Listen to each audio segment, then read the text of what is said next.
Hello, it's Dawn Michelle from Boho Tarot, and welcome to my monthly reflections. Today we're going to talk about the decks that I worked with throughout the month of April 2020.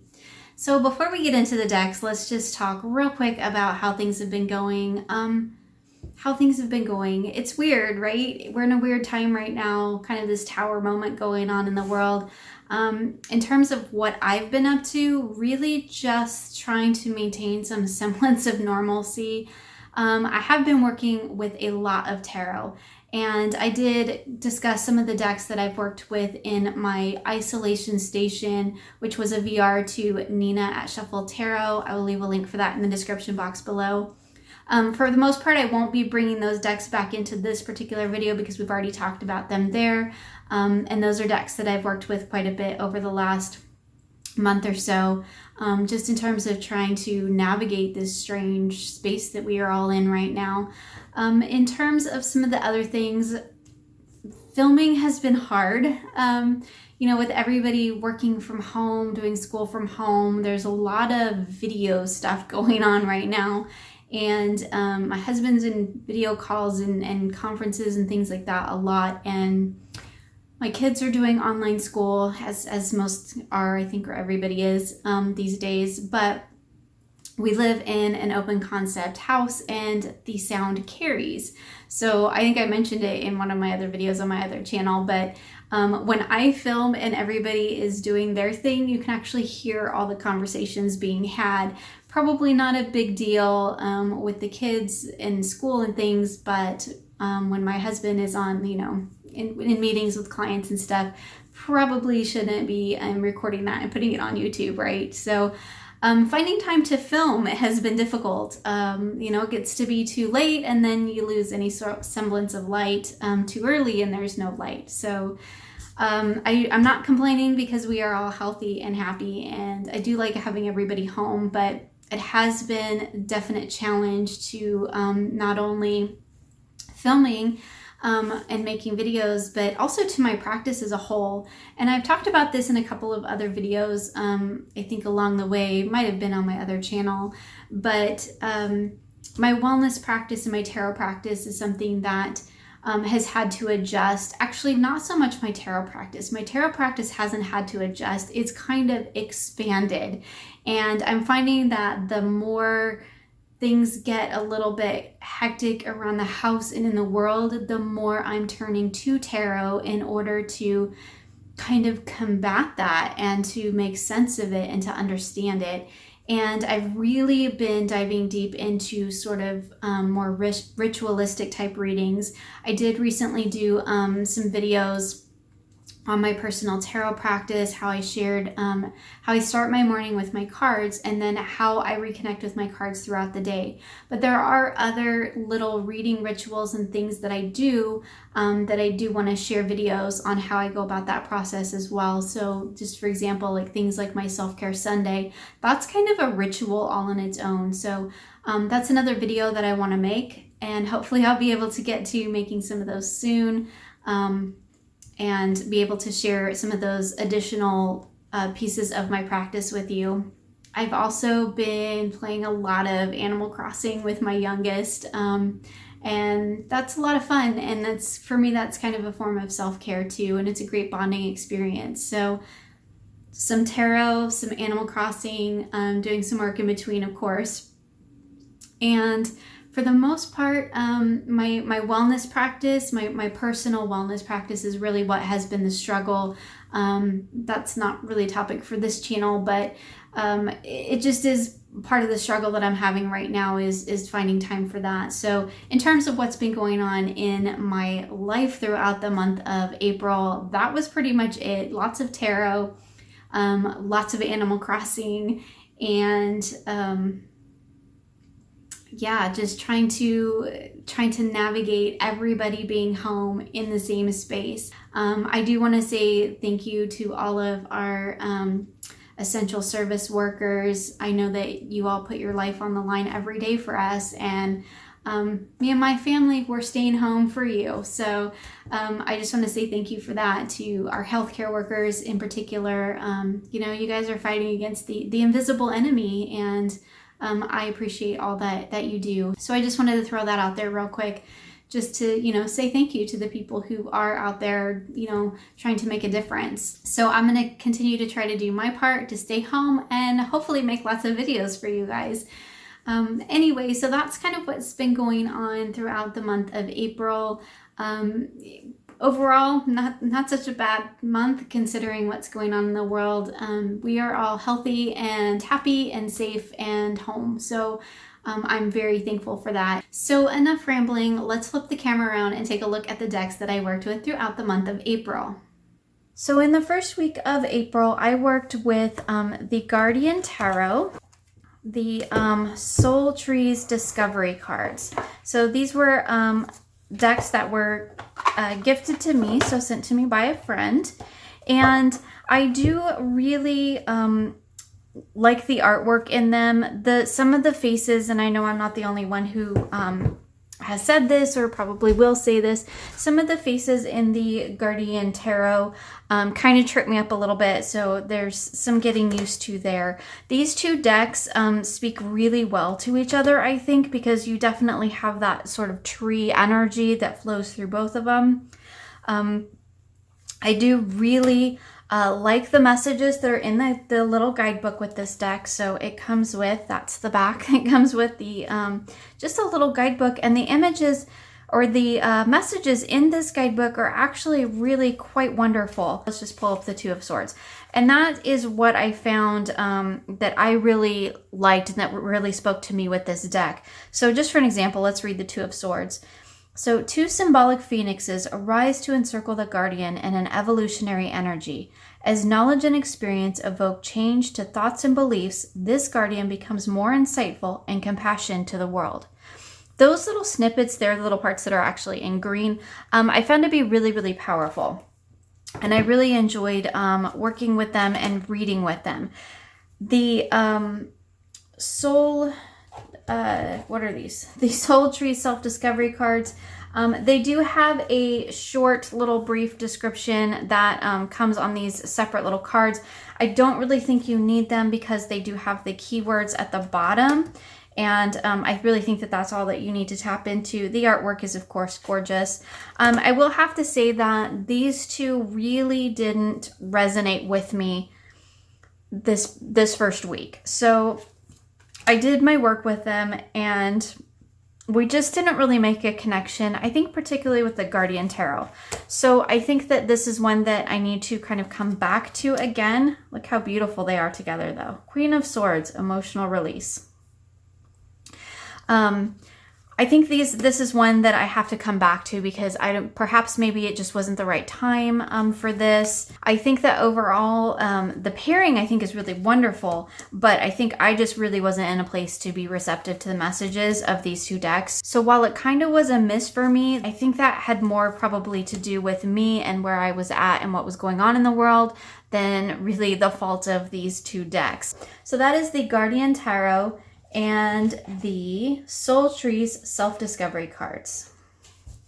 So in the second week of April, the next two decks that I worked with and the last actual tarot and oracle pairings that I did for the month were with the Dreaming Way Tarot and the Plant Spirit Oracle, which I just threw all over the table. Now this is a pairing that really what I did, funny because this is the oracle card that came up for me. I did a waterfall reading with these two decks and I really only pulled one oracle card from the Plant Spirit. I think any more than that, and I think it would have been a little bit overpowering to the reading. Partially in terms of the size, because the cards of the size of the cards are quite large and the Dreaming Way is quite small. I did, of course, trim my Dreaming Way, so it's even a little bit smaller than a traditional tarot. But I feel like there's a lot of energy in the Plant Spirit Oracle, and I don't feel that you really need a ton of them in a reading. Really, like one, in terms of a reading, is I think really all you need with this deck, and it provides a really wonderful foundational message, and then you can use or energy, however you see that, and then you can use your tarot to kind of build around that to really expand upon that energy and that message, and I think that works really well. I do love both of these decks. I think they are absolutely gorgeous. They do look pretty together as well, but I think in terms of energetically and how they actually read, the Plant Spirit is a wonderful foundation, and then the Dreaming Way makes for a wonderful expansion of that foundation. And I found that actually worked really well. So yeah, just two beautiful decks. The Dreaming Way is one of my favorites, and the Plant Spirit is actually becoming one of my favorite oracles. I've actually used it all throughout the month of April in my wellness practice as well. So I did quite a bit of work with it in my wellness planner. So that is the Dreaming Way Tarot and the Plant Spirit Oracle. So in the third week of April, I went back to my Animals Divine Tarot. This deck just keeps pulling me back again and again. I love the messages. I love the blend of the animals with the divine energy, the gods and goddesses. It's a wonderful blend. I love the guinea pig card. That's so cute. And I've really found that this has been the deck that has kind of bridged the gap for animal decks for me. It really kind of helped me to step into that understanding and to learn how to work with that energy a little bit better. And since then, I have been exploring some of my other animal decks. I think I've accumulated another animal deck, an animal oracle. We'll talk about that in some upcoming videos. But I really have enjoyed working with this. This artwork is really gorgeous. I think I say it every time. It's just very powerful. It's beautiful. And I find that there's a lot of depth in these images. I also do work quite closely with the guidebook for this particular deck, because the guidebook for this deck is really wonderful, and I really like the take that it has on a lot of the different cards. And so this has been one that I keep finding myself returning to, not only for my weekly readings, but just for on-the-fly readings as well. It's kind of been one of my go-to decks for the last couple months. So that's just another one that I have been working with and have really enjoyed. This one is currently out of print. It is still possible to get. Of course, it's, out of print, so it can be a little bit more on the spendy side. So that is the Animals Divine Tarot. So continuing on to the next week, I was still working with just primarily tarot, and I found that just kind of focusing on the messages of the tarot was really what I needed during this time. I was using Oracle in other ways and in different draws, different readings as well, but I found that in my weekly readings, I was really, in the last couple weeks of April, just really drawn to just using tarot. So the next week I used the Mesquite Tarot. This is the little pocket-sized version, the indie edition. It is currently out of print, but it is coming back into print. It has been picked up by, I believe, US Games, but I will double check that. And I think it should be out later this year. This deck is absolutely wonderful. I love the simple imagery. I get really clear messages. And I find that the little guidebook that came with it is great, but I find that I really don't need it. Despite the fact that these images are very minimalistic, there is a lot of depth within them, and that's not something that we always expect to find in these very minimalistic decks. But for me, it really works. It really taps into that kind of clean, understated, not only aesthetic, but also message. Like here, it just really gets down to the point, to the heart of things. And I really enjoy that about this deck. It's kind of a no muss, no fuss type of deck, right? It gives me the message that I need. It gives it to me clearly in a way that I understand, and I don't have to struggle or work for it. It's just there. It's just on the surface. Here it is. And I really like that about this deck. But yeah, this is just one of those decks that is just a really great consistent reader for me, and I know exactly what I'm going to get, and I know I'm always going to understand the messages and know exactly what it's trying to tell me, and I can't say that for all of my decks. So when things are a bit chaotic, this tends to be one of the decks that I tend to go to because it doesn't make me work so hard for it. And when things are already stressful and trying, sometimes just having a deck that's an easy reader for you is the way to go. So that is the Mesquite Tarot. So a new deck in my collection that I was able to work with this last week in April is the Spacious Tarot. And this is a deck that I was really excited to get a hold of because it's very pippish. There is just something about this deck that is very, again, I think easy to read. I tend to be going for that these days. I just need something that is going to give me a clear message. I think that this deck is gorgeously created. The artwork is absolutely beautiful. I mean, look at that High Priestess. Isn't she lovely? I love that there are no people in this deck. That is fabulous. I love that it's very pippish. I think that the artwork very much conveys the message of the card in a really wonderful way. And the little guidebook is fabulous. I have been using the guidebook, even though I think these cards are very easy to read on their own. I have been really enjoying using the guidebook and reading along and seeing what the creators had intended before I put my own spin on it. And that's just something that I like to do with all new decks in my collection. I like to spend time getting to know it in the way that the creator intended before I put my own little spin on it, or, you know, look at things in a different light. I like to see what the original intention was. And this deck is just, it's simple. It's like understated, but it's powerful. I knew that I was going to like it. It's just one of those decks that, you know, you see it and you go like, that's a deck for me. I knew this was going to be a deck for me. It took me a while to get my hands on it, but it has been well worth the wait. I have really enjoyed working with it. I do intend to work with it some more because, like I said, this is a new deck in my collection, and I am excited to really get to know it a lot better. But it's just, again, like the name implies, the Spacious Tarot.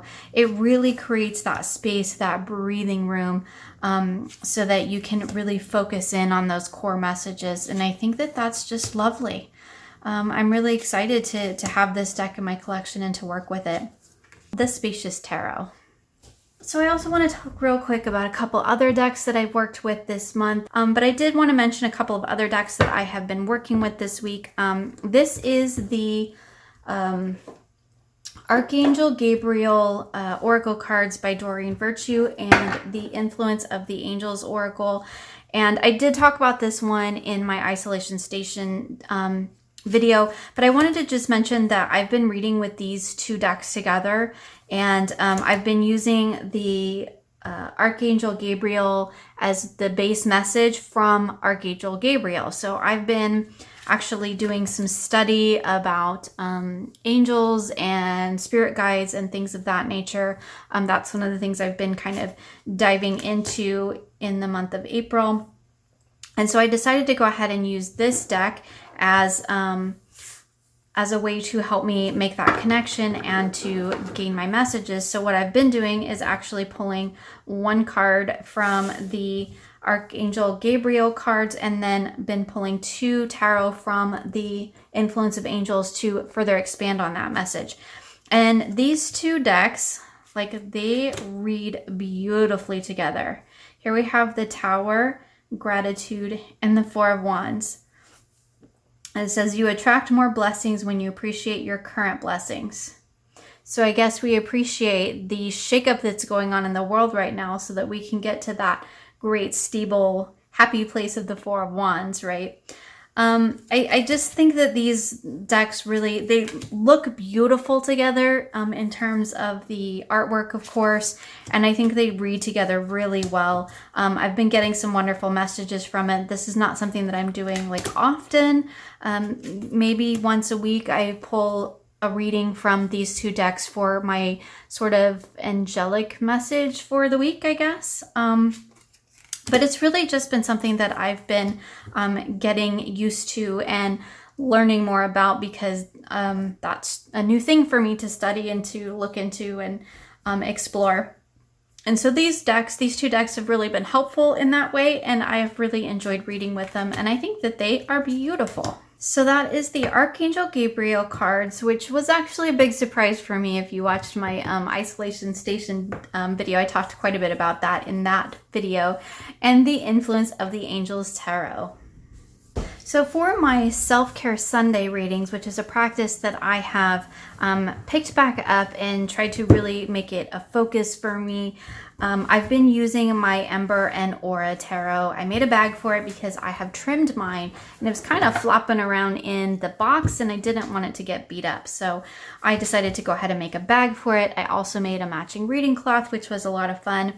And I've got kind of a whole kind of reading ritual that goes along with my Self-Care Sunday, which is something that I do hope to share here shortly in a video.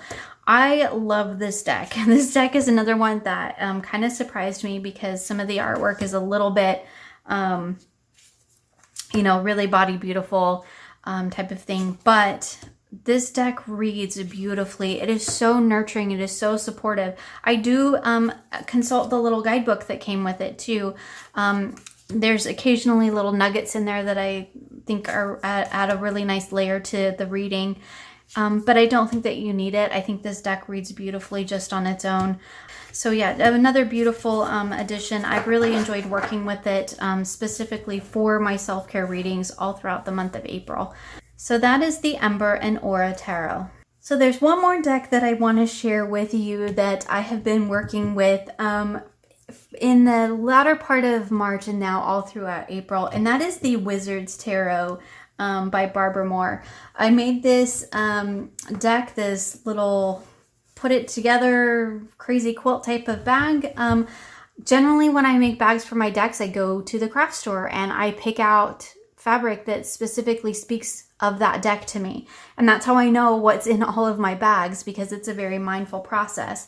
However, I can't go to the craft store right now. So I was looking through my fabric swatches or my fabric remnants, thinking, how can I make a bag out of all this? Because I have all these small pieces of cut things that, you know, excess pieces from other bags. And I thought, well, I'll just pick out all of the fabric that makes me think of this deck. And then I basically sewed it all together into one bag. And it was, you know, it's not perfect because I'm still learning how to do this sort of quilted look for the bags, but it was a lot of fun and it's very unique for this deck. And turns out that bag actually fits the personality of this deck really well. So I did read through the entire guidebook. It's a Barbara Moore guidebook and she's one of my favorite guidebook authors. And I love her writing.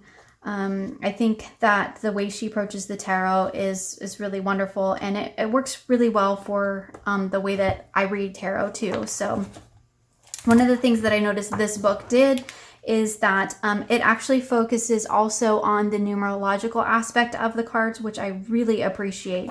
And the thing that got me about this deck is where Barbara says, now I'm not going to be able to find it. I wrote it down too. Oh, here it is. Some of the influences on this deck include the Harry Potter books and movies, of course, the All Souls trilogy, the Dresden Files, the Magicians trilogy and TV series, and the Hollow series. Okay, she had me right there. That's like, I love sci-fi fantasy, and I'm pretty sure I've watched, read, seen all those movies, shows, books. So I was hooked at that point. I do want to say that this deck was sent to me from Barbara Moore so that I could check it out. So just a little note there. So I do have to say that this deck has a really wonderful personality. I am actually going to do a deck diaries on it too, because this deck and I have had some fun together. So one of the things that I like to do with my decks is to do a conversation reading where basically I ask the deck a question and then I pull a card, and it's kind of a for fun thing. It kind of helps me get to know the cards a little bit, maybe the energy of the deck.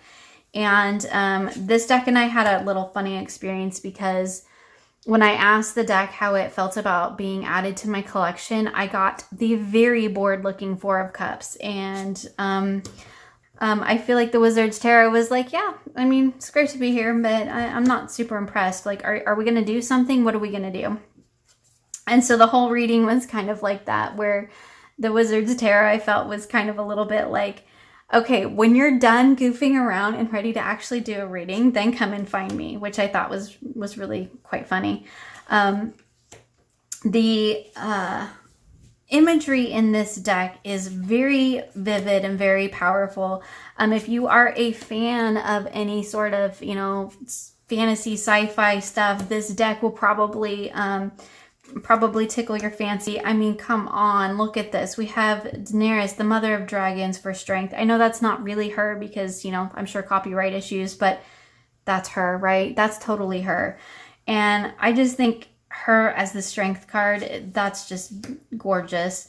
I've been kind of going through and trying to pick out, can I recognize scenes, characters, things of that nature. And it's been a lot of fun to work with this deck. And like I said, I think this deck has a great energy. The artwork is really beautiful. I will say my only real quibble with it is, as with most things, as with a lot of decks, the characters are very young. I think they might be all white, and I don't think that there's much diversity in this deck. But as you can see here, there's definitely a mix of the sort of modern take on things, and then the more kind of magical, mystical, historical type of energy. So we get a little bit of everything, which is kind of nice, kind of going through the stages of fantasy evolution from, the sort of Arthurian legend type of energy up into like modern day, say, the magicians. So I think that's really interesting. And this deck and I have been having quite a bit of fun. It's beautiful. It reads really well. It definitely kind of has its own little personality, its own little sense of humor. So yeah, this is another one that it is on the new Llewellyn cardstock, which is quite thin, but it's really flexible and it shuffles beautifully. I will say that for it. Like, I like Llewellyn cardstock, so I'm cool with that. Definitely need to edge it, but this deck has been a lot of fun, and it's got a really wonderful energy. There's that star again. Her and I have had some conversations.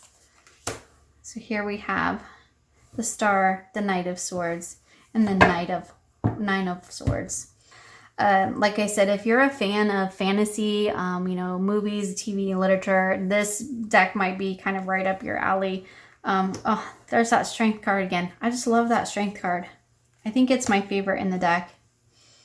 And I like the fact that they just straight up, that Barbara Moore says in the guidebook, like, this deck is inspired by those things. So I love that we get, we don't have to wonder, ooh, is that, such and such. It probably is, and it was inspired by it. And I think that's just really kind of beautiful. So this deck for me is like a blend of, it's taken all of my favorite TV shows and all of that and blended it into a tarot deck. And that to me is just kind of fabulous because I love fantasy and sci-fi. So that is the Wizard's Tarot. So that was the decks that I worked with throughout the month of April. I do have a couple more, as I mentioned in my isolation station video. If you haven't seen that yet, I will leave a link to that in the description box below, because those are also decks that I worked with throughout the month of April, some in March and some even in February. I hope you all are staying safe and healthy and happy, and I wish you all many blessings moving into May. Thank you for joining me today. You will find links for the decks featured here in the description box below. I hope you enjoyed this video and will join me again soon for more creative tarot for an inspired life.